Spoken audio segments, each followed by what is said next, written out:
Hello, everyone. Welcome to Achieving Success with Olivia Akin. I'm your host, Olivia Akin. Each week, we will discuss the roadmap of achieving your personal and professional success. We give you real-life stories on growing personally and professionally to achieve your life and career goals with the help of some top-notch guests.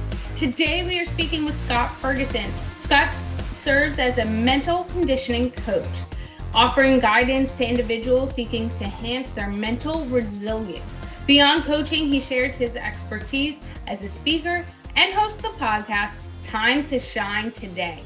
This platform delivers valuable insights or knowledge nuggets that empower both individuals and teams to achieve personal and professional success. Scott is also a veteran of the United States Navy, having completed numerous deployments to regions such as Iraq, Afghanistan, Somalia during the early to mid-1990s. You can find Scott on LinkedIn by searching Scott L. Ferguson or emailing him at askforferguson@gmail.com or by going to his website, timetoshinetoday.com. Hello, Scott. It's fantastic having you on the show. Olivia, how are you? I'm so blessed to be here and so stoked. It seems like I haven't seen you in forever. I know. Such a long time, right? Joking about that, guys, just to give you some insight, because we just recorded before this as having me as a guest on Scott's Time to Shine Today podcast, which was amazing to be on. And now he's on mine. Yeah. So let's dive into it. To start off the show, can you tell me what success means and looks like to Scott Ferguson? I really dumbed down. First of all, thank you for having me on. This is amazing. I'm so blessed to be here. But really with success, I really kind of dumb it down. I don't get too deep into it. When I look at success, Olivia, is living a life of options and not obligations, right? That's how, whether it's with work, personal, it's like doing what you want, in the service of other people that see you love what you do, right? So I was taught when I was younger that, do what you love in the service of people that love what you do. I love coaching. I love helping people create life-changing experiences and transformations, and people see me loving that. And so they really buy into the journey that we're about to go on together. And I think that's so important too, is really driving your life by the services, the acts of kindness you do, what drives your inner soul, instead of looking at it as, oh no, at 10 o'clock, I have to do this. At 11 o'clock, I have to do that. Right. Yeah. He said it really reads on people's faces. Right. Yeah. I love what I do. And I don't just say that, like people see it.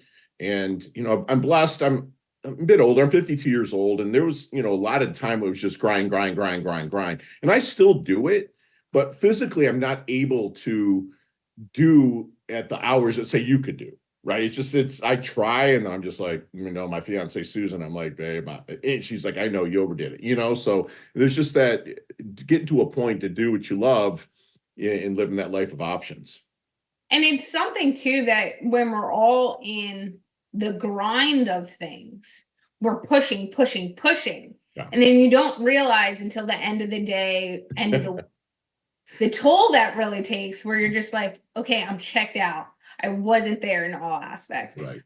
But for you, you really dive in and work with individuals and companies on mental conditioning. And you've had different aspects of mental conditioning in roles you've previously had and had now. For example, like I mentioned in the intro, you're a veteran of the Navy. So how did that, not just serving your country, but also being in multiple combat zones, and I really want to highlight that. Yeah. How did that shape your mental conditioning? It means you rely on other people and know that you're in a safe spot, even when it's not a safe spot. I don't dive too deep into what I did in the military, but just knowing that, you can take a bunch of people from different backgrounds, and when it becomes the time becomes a hard target situation, that that you can rely and trust on them. Because the way I was born and brought up, I was born in 1972 in the Philippines, where my father was an American GI and he knocked up a Filipino woman. And at that time, male mixed breeds like myself, I'm 6'1", I'm 230, I'm pretty well put together. They didn't want a bunch of half Americans walking around. and taking over physically the Philippines. So they're literally shipping them to Spain, because Spain controls the Philippine Islands. So when I was born, I shot out of my mom. I was grabbed by an Air Force couple that was stationed there, and they started the adoption process, and brought me back to the States. But who's going to be my mom? Her father died. She lost it, went schizophrenic. So I ended up kind of in a child orphanage, right? And eventually got adopted by who I call my parents now, but they were alcoholics, like really bad. So I went from kind of family to family when I was young, never had that home or feeling like safe. And what the military, getting back to that time, was my first time I ever felt like part of a real family. Now, my father, love him. He's my best friend in the world, right? I mean, look, we've got past the past. That's in the rearview mirror, right? But we're just, in the military, you had that feeling of just being safe. And if something went down, you had 6 or 7 other people there that had your six or had your back.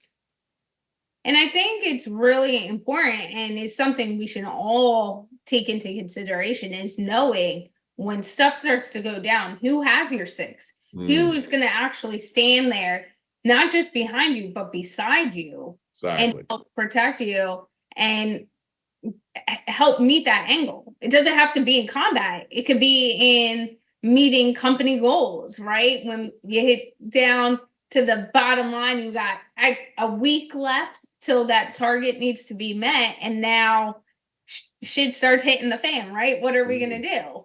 Who's standing behind you and who's running away? So for you, how, not just in the military and serving in that capacity, but now in civilian life, how do you kind of deem, as you're going through life in different situations, who are those people that are going to have your six? I have an absolutely phenomenal fiance, Susan. It took me 40 years of life to really find her. And she's definitely my rock, 100%.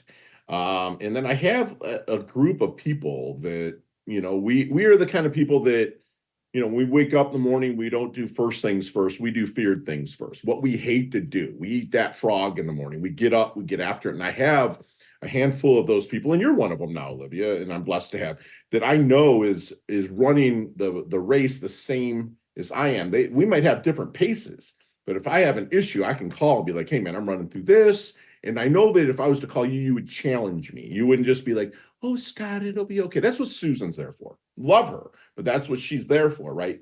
Other people in my life, they challenge me and they say, okay, they'll ask the tough question, and I have to bring it with an answer with no judgment, right? So just doing those feared things first in the morning, stuff that I hate doing, stuff that I fear, and being a little bit older, a lot of it has to do with physical and grounding, just getting myself ready for the day, because the first 90 minutes of my day are me, period. People know, don't call me. When your parents, when you're young, they say, don't bug me till after my first cup of coffee. Well, it's like, don't bug me for the first 90 minutes because I'm in cold plunge. I'm doing yoga. I'm doing jujitsu. I'm doing breathing exercises. I'm doing what I need to do to get ready. But after that, I'm there to be there for people like you. And there are other people that are there for people, for me, that are, going through life like that, and they're my allies. There's not a lot of them, Olivia, believe it or not. I'm very well connected, but the ones that are there, are, my sisters from different mistas like you, or brothers from different mothers, so that's what they're there for.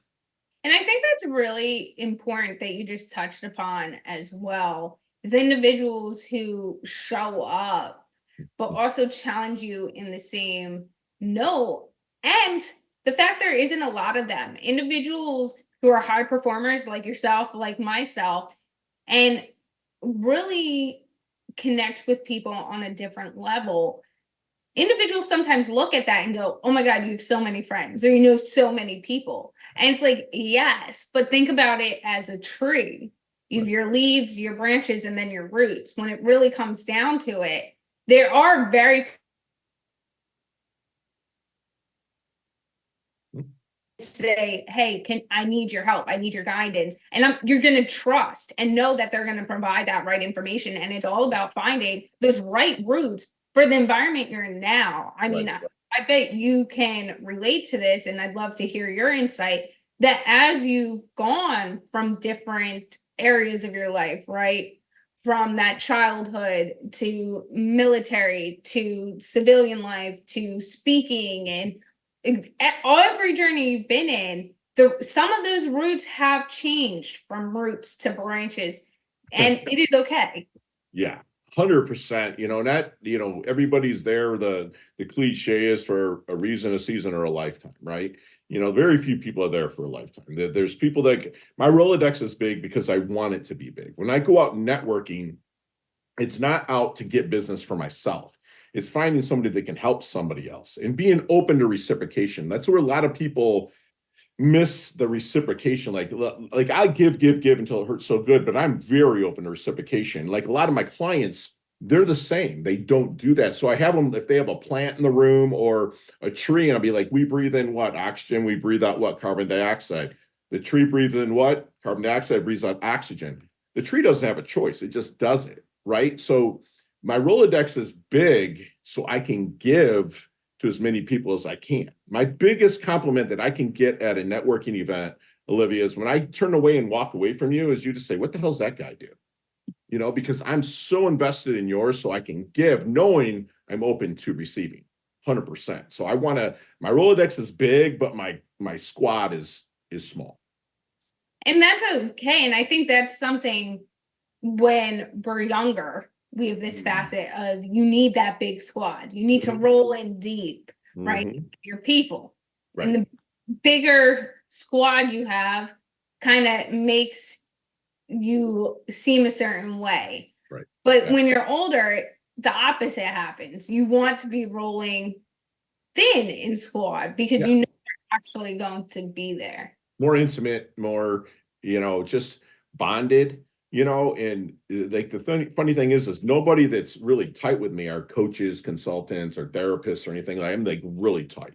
They're all from different, backgrounds. And I do have a lot of my mentors that are in their 70s and 80s now, that they were in their 50s when I was in my 20s. And, I'm a sponge, and I learn from them. And I believe the more you mentor, the more immortal you become. So for me to be remembered is I got to pay it forward to as many people as I can.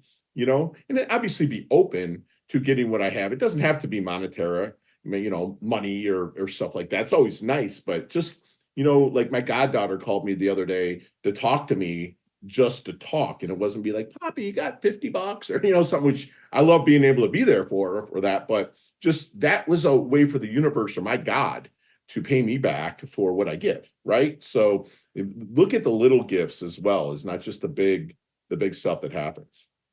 And I love that. So why don't you tell us about some of those little gifts you really appreciate? I know you just mentioned the example with your goddaughter, but what are some things in the day that really, when you're starting to run on fumes, just push you forward?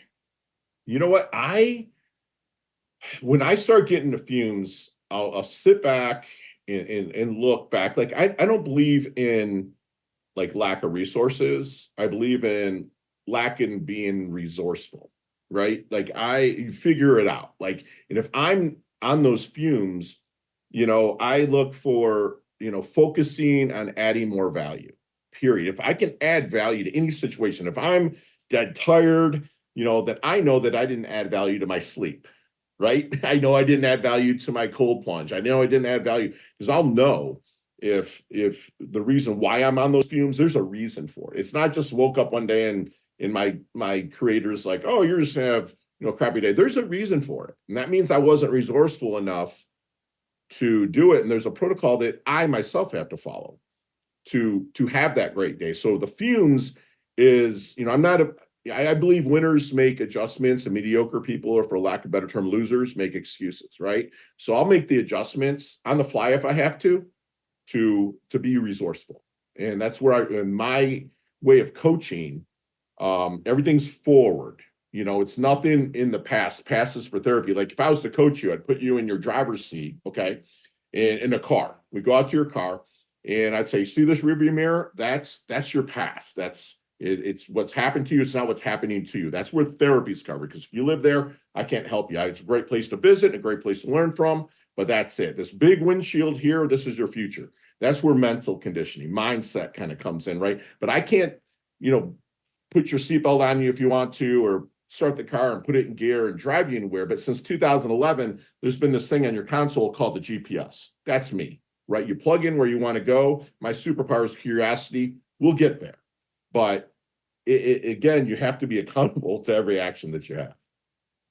And for you, I want to dive more into this mental conditioning and really how you help elevate individuals and companies Sure. and challenge their way of thinking sometimes. Sure. So when you go to a speaking event, especially because I know you do amazing things at your different speaking events, what is some way that right from the start you get people engaged and really start challenging this mental conditioning that they currently have and Right. walk out of the room going, I really need to start implementing these things? I have a gimmick, for a lack of a better term, that I use. And, what I do is my team, I usually travel strong with like 5 or 6 people, and I plant them in the audience.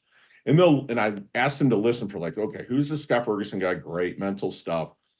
And get that feedback from them as well and see, where they're coming from. And like, I start every single one of my, speaking engagements on a trampoline. Like, I'm a huge believer in rebounding. And when I'm out there on the stage, I have a trampoline out there and people are like, what the heck's going on? And I tell them, I might be talking about overlapping your happiness or don't take life too seriously, whatever I'm going to get into. But I always start with the benefits of rebounding. I say, hey, listen, I'm going up and down. And they say, I'm like, your blood, beats at night. It purifies your blood. Your heart beats at night, purifies your blood.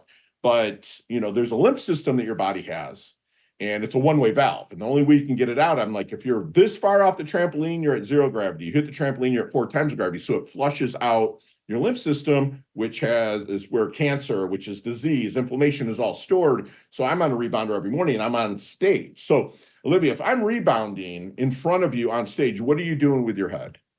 Nodding. Okay, you are affirming everything I'm going to talk about after. They forgot what they read in the brochure. Oh, great mindset and stuff. So I got them engaged from jump, literally jumping, right? So I get them engaged, get them going. Plus, it helps me calm down, dude. I am a high energy speaker, as you probably see me here. So it gets me come down. Obviously, I learned it from, somebody I've got to open for before, Tony Robbins, right? And be able to learn from that and see what it does for your lymph system, cleans it out, and it gets actually a little bit of sweat going underneath my suit, to get it going. So that's where I really start and get the audience affirming what I'm going to talk to. Takes their mind off of me, takes their mind off everything because they're watching me. So that's my gimmick. I'm saying that in air quotes if you're just listening. So For you, as you take it a step farther and really start to work with companies or individuals, what are some things that you get pushback on, or you've seen a lot of pushback on, that is consistent with different individuals over time? And how do you challenge that? yeah, it's a great question. I get a lot of pushback from people that are, I'm overwhelmed, I'm so busy. And those are, to me, victim statements. Okay, because there is a solution for that, right? Whether it's you're holding yourself accountable or you don't have the help put in place to do it, and you get a lot of pushback on like, well, if I it won't be done right, then you need to put it together, the protocol to set up for your person that's working for you to set it up. So I just get a lot of pushback with overwhelm. I'm so busy, I'm this, I'm that, when really it's a victim statement and it can be tackled, it can be remedied, and just by bringing in the right team, the right squad to help you. And I am the biggest culprit of that. Trust me, like people will be like, when I take on anything, whether it's my podcast, right? I did the first 100 episodes by myself, just because everything from editing to whatnot, and to get to the top 2% in the world on my show, it was to have the right team there, and my coach was like, who can you get? I'm like, I don't want to pay for anything yet. I'm not sponsored.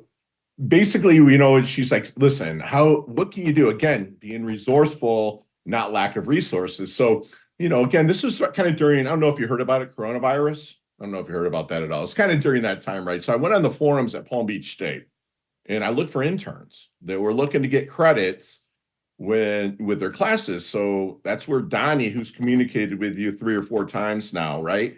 He was there and he's like, I can do that. I can work Audacity. I can work Auphonic. I can work all of that. And it took it off of my plate. So the victimhood statement of being overwhelmed by doing all these went to the side.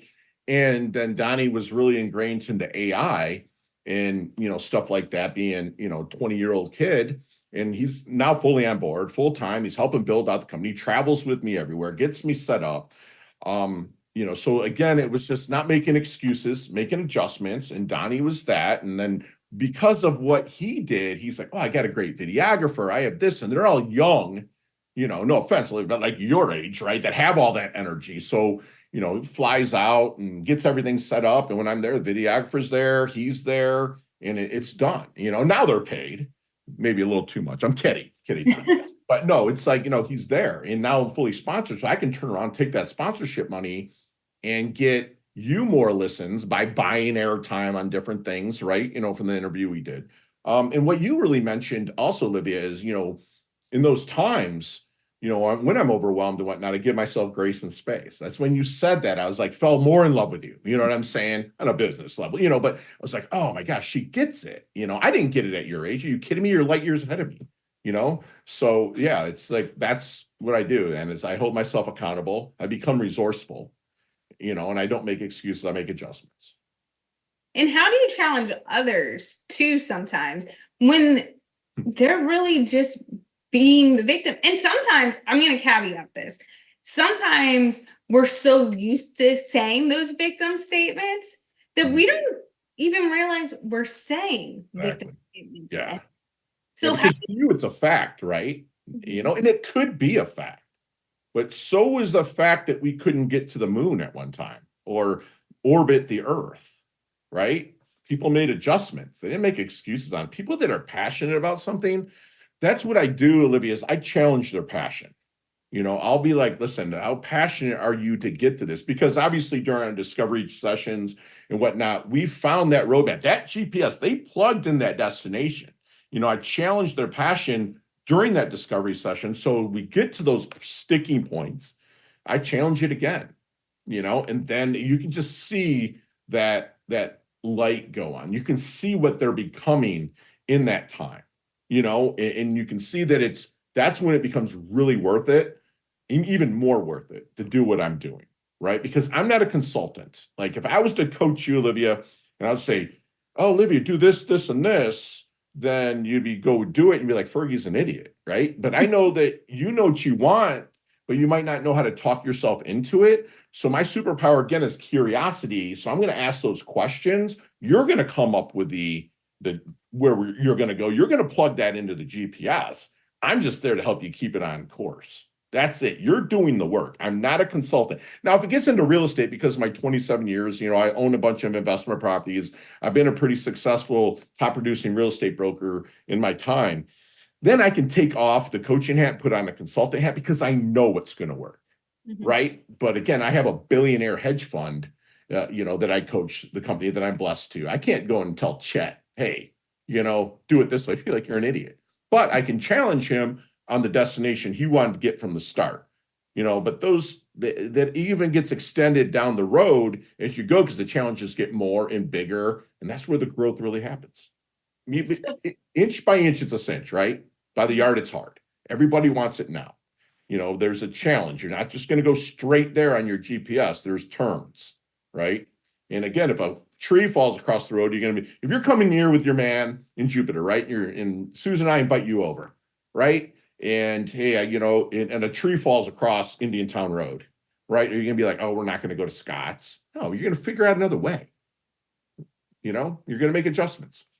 And it's all about too, which you highlighted in this, and that story of like, how badly do you want it? How badly, right? We'll take the analogy you just made with us hanging out and doing dinner. How badly do I want to go see Scott? Yeah. Am I going to take the few moments to find another route? Or am I going to say, that's too difficult, right, gives too much thought process, I'm going to check out and just tell him no. And actually, that leans on a conversation I was actually having with my boyfriend last night, right before this. Right. And we were talking about how when you're younger or in a different place in your life, you look at, okay, I can make things happen. Like I can go out and see everyone instead of potentially saying, no, I got to spend this time with my family. As you know, Scott, I'm getting ready to do a very big move. Um, Absolutely. and So so proud of you. now when I go home, I look at, okay, now I'm going to be back in the Northeast. How do I want to spend that time? By just saying, yeah, I'll go out to the bar, that's eliminating time from spending quality time with my family. So do I really want to go out to the bar with those people, or am I okay with sitting at home? And I think sometimes once you hit certain points or have certain experiences, you start to go, is it worth the effort? Am I going to enjoy this enough, not just for the memories, but for the time, the energy to really put in those few extra moments and saying, okay, what is that next route? Love that. Yeah. And everything's finite. I mean, everything's finite. Like people will get stuck in the journey. Whenever there's a transformation, it's hard at first, it's messy in the middle, but it's beautiful at the end, right? I mean, that's just what it is. So when you get messy, right, and you're saying, am I going to quit? No, you adjust. And that's where people like you and I, are there for people. We got to be a cheerleader. We got to be a marriage counselor. We got to be everything to everybody as a coach, because our superpower is curiosity. And like you said, when I interviewed you, is that we really have to intently listen, right? You really listen with our neck, like really lean in and get it. We're not just listening with our ears. We're listening with the neck. So everything is finite, right? So everything ends. Bad times are going to end no matter what. The only thing that's going to end is death, right? Which you and I talked about your dash, right?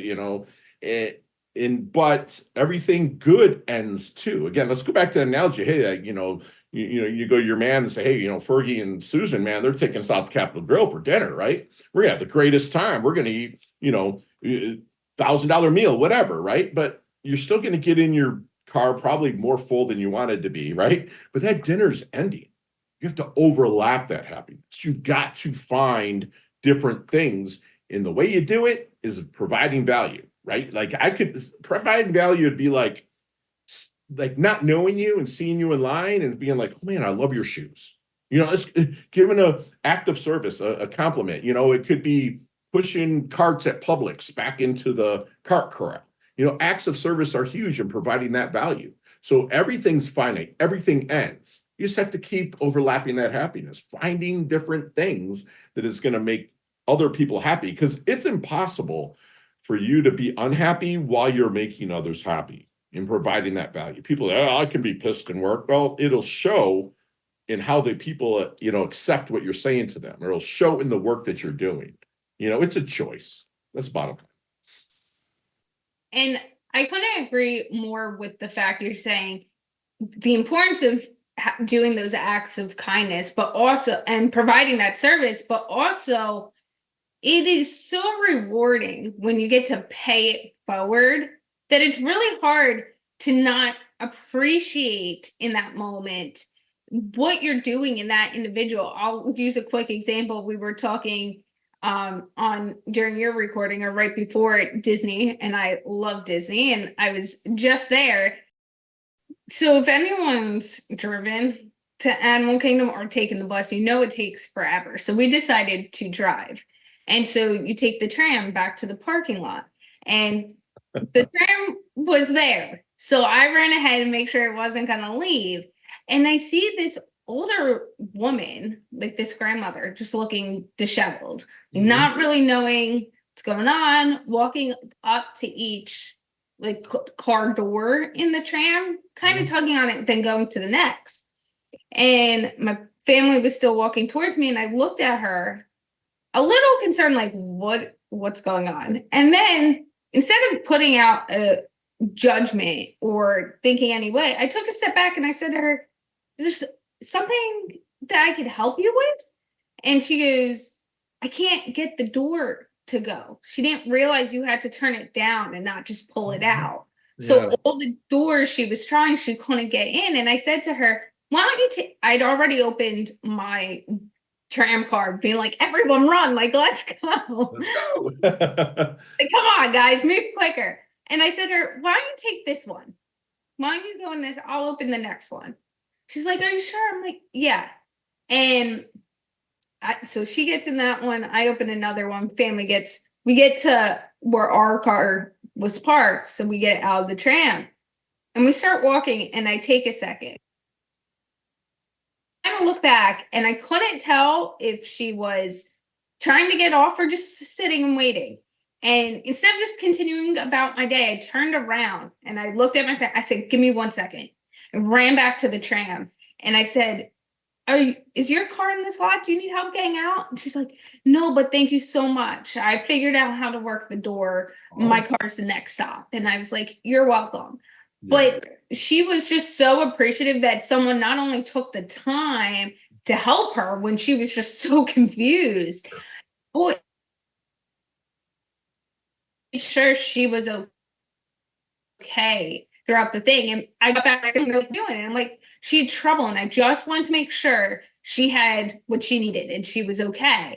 Right. And I think when sometimes you take the moments like that, where you don't have to do a single thing. I could have gotten in my tram car. I could have kept going and just kind of been on the lookout for what she was doing. Yeah. But it pays it forward.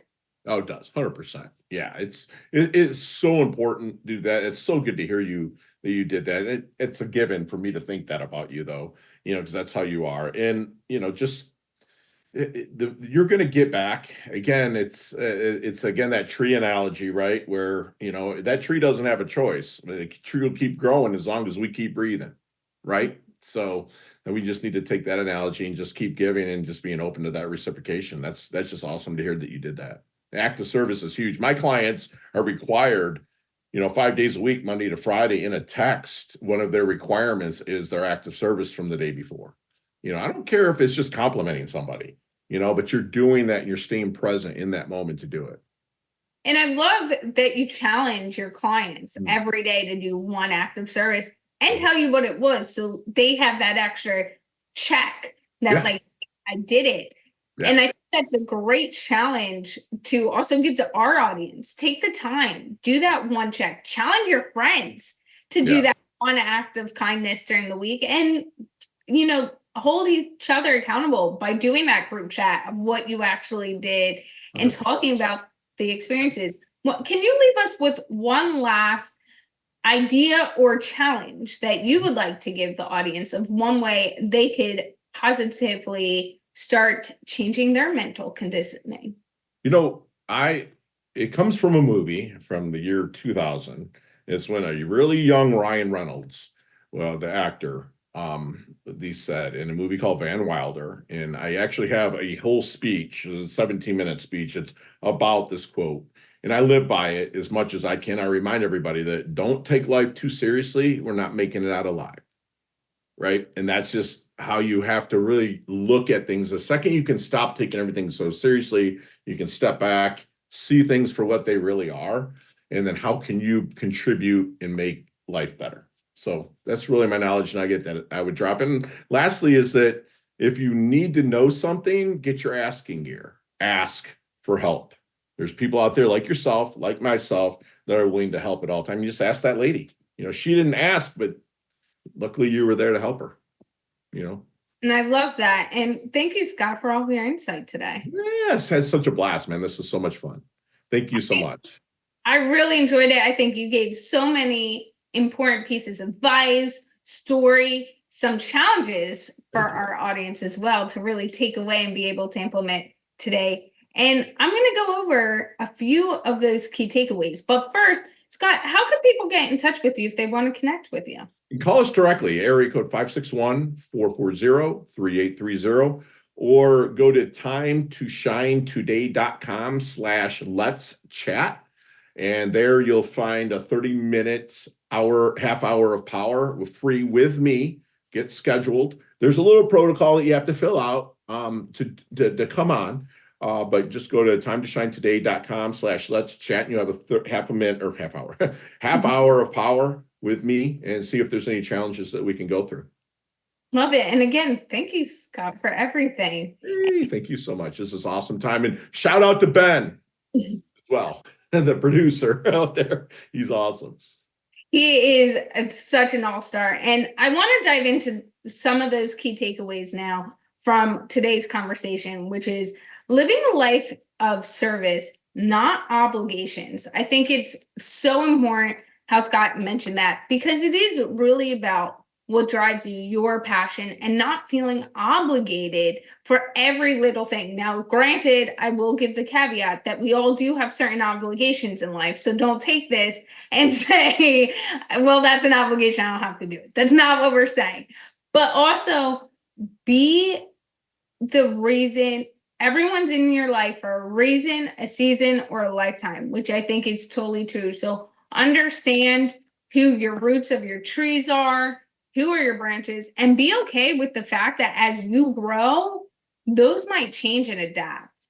As well as it isn't about not having resources, but having a lack of drive to ask for the resources or check in those resources. And I love how Scott mentioned that earlier, because we all have resources at our fingertips or ways we can go and find the right resources we need. It's a lack of drive sometimes to really say, what are the resources I have? How can I be utilizing the resources I have as well? As well as think about what is your rebound? What is that thing that's going to bounce you back into drive, that's going to help you elevate every day? As well as inch by inch is a cinch, yard by yard is hard. And I love that. And that was probably my favorite thing and advice that Scott had mentioned, because when we break down our long-term goals into inches, it can become a lot more attainable, a lot more easier to think about and get to. And when we look at something from that bird's eye view, that yard by yard, we can overwhelm ourselves and end up getting in our own way.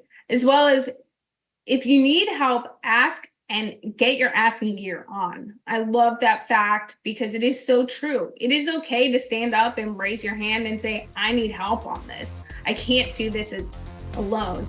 As well as the challenge that Scott gave us is to do that act of kindness every single day. And also check in on your friends, challenge them, pay it forward.